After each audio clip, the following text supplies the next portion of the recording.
This theme resonates with you as well in some sense, because in last year's meeting, the meeting that you do at the beginning of every year to set the sort of tone for M&M also was a 3R dominated meeting. What does it mean to be able to rethink, redesign, rebuild in your context at M&M for the next decade? I'm not talking about this year or the next 2 years, but this decade is going to be characterized by a very different global economy as opposed to the last decade. What kind of work does that set out for you?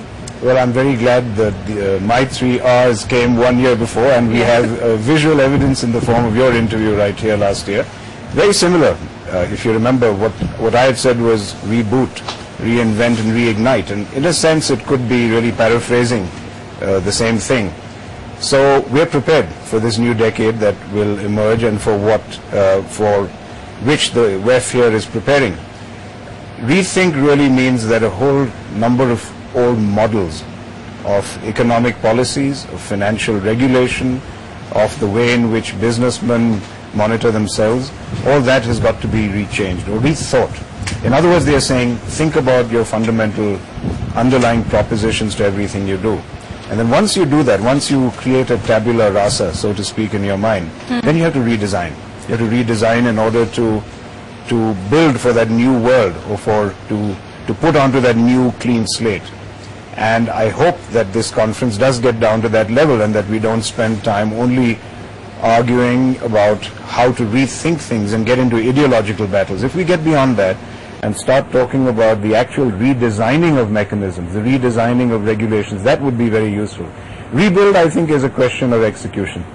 I don't believe that's the job of Davos or the WEF. What WEF wants is dialogue, conversation, rethinking and redesigning, and then going out and executing.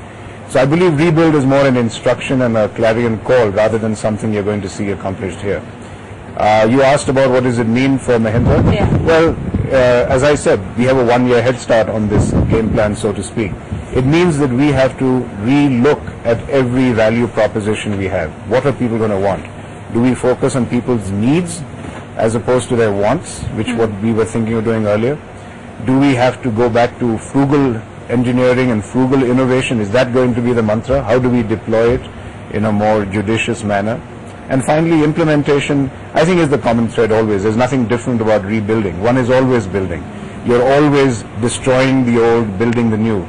So I think the 3rd R is not really something we will agonize about. It's the first 2 that Mahindra will be focusing on.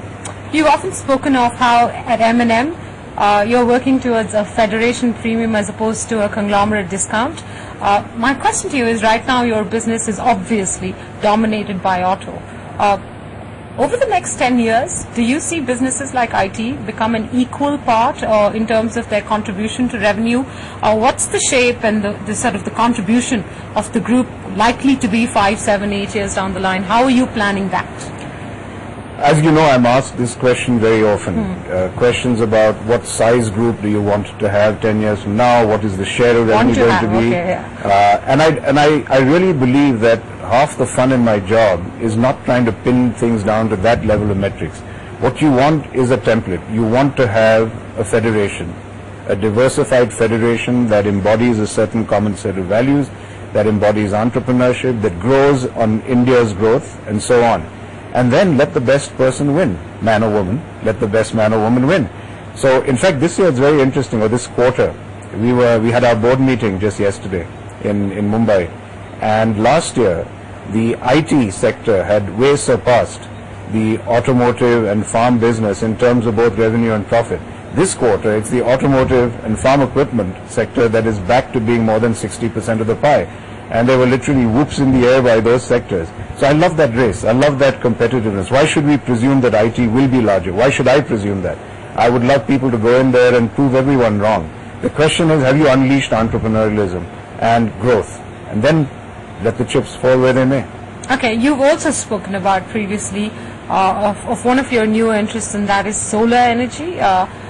How are you going to go about doing any of that? Why I'm asking you this question is not to pin you down on which specific new businesses are you looking at over the course of the next 10 years, but to better understand whether at the end of this decade is M&M going to be a very different collection of businesses as opposed to how we see it today, or will auto always dominate everything you do? Well, it could be any of the above.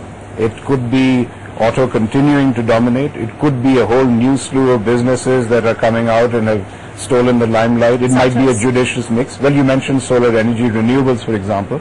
This is being done under the aegis of the new internal private equity department called Mahindra Partners. And they have been doing work, in fact, for a good 18 months now in research into how we come out with a plan for solar energy. I'm not sure you read this, but I think about that time, about a year ago, I wrote an editorial in the Times of India about my belief in what they call concentrated solar power and how that could be a mother lode for India. We could be a Saudi Arabia of solar energy, for example. That was a very tentative look at it. And since then, they've been working on this template. We have some plans which are underway, nothing that I could reveal or excite you with right now. Thank you. But certainly we have a great intent. But when you say great intent, can you tell us how is this, how is it going to work? Are you at M&M going to start up another company or business that is actually going to go about the business of putting up solar power plants? Or are you just going to seek fund ventures that you think are exciting in the renewables space? Is this going to become a revenue line for M&M or an interest space? I hope there's nothing I'm doing that won't become a revenue line for M&M. Otherwise, I should probably have my salary reduced. So I certainly think that if we spend that kind of time, there should be a revenue line and very, very positively a profit line as well. Which one could it be? That's exactly what we are looking into right now. Should we be integrators? Should we be developers? Should we put up the plants? Which technology should we bet on? Should we bet on a slew of technologies? The one thing we are finding out is that there is no hard and fast roadmap today. There is no, even within CSP, there is no specified technology.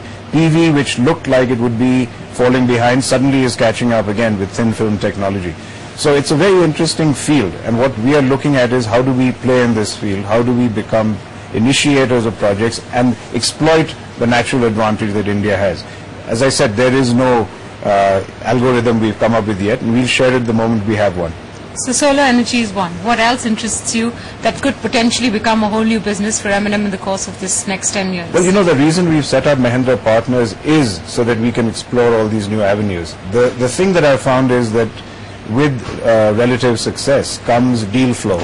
When you demonstrate that you can create a viable model of spawning new businesses, that when you can maintain your value system and your reliability while doing that, then you get a number of technologists, companies, overseas companies coming to you to look at how you can do business. So every day there's new deal flow. Which one of these will become something that M&M will bet on and will become a big business, I really don't know.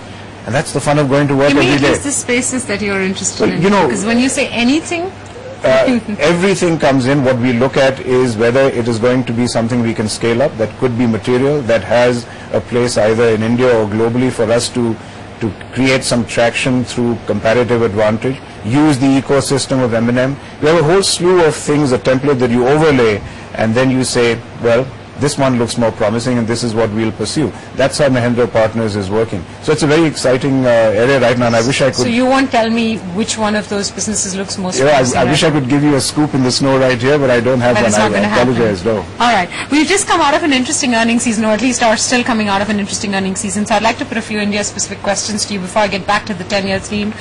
You've had some flack from analysts on what you did at Tech Mahindra, reporting different revenue lines differently as opposed to what you did the year before. But like you said, autos come back, and even then in auto, I think there was some disappointment because the expectations were much higher, but raw material costs seem to have caught up a bit. So you want to characterize what you think this year is likely to be for the Indian economy and for your different businesses? Well, you started with very specific ones about the analysts. I think, yes, it is ironical that you show a tenfold growth in profits and you disappoint the market.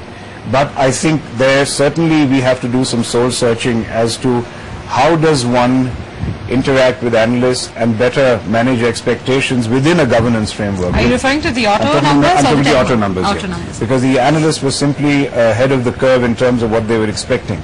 As you know, we are very, very jealous and we guard our reputation for integrity and governance very strongly. And so the question is, how does one let analysts understand the changing nature of the business model or in that particular quarter? There were, for example, which we did talk to analysts about, there was an ex gratia payment that was done for 2 years as opposed to 1 because of a negotiation that was done with the union. There was octroi refund last year which perhaps was not taken into account. So you could easily narrow this down, and then you come down to the fact that raw material costs were a little higher in the quarter. So given that we are a company that doesn't issue forward-looking statements and has to be uniform about that, it becomes difficult to manage expectations in the appropriate way. I think when analysts drill down our results, they will see that we're still on a good wicket.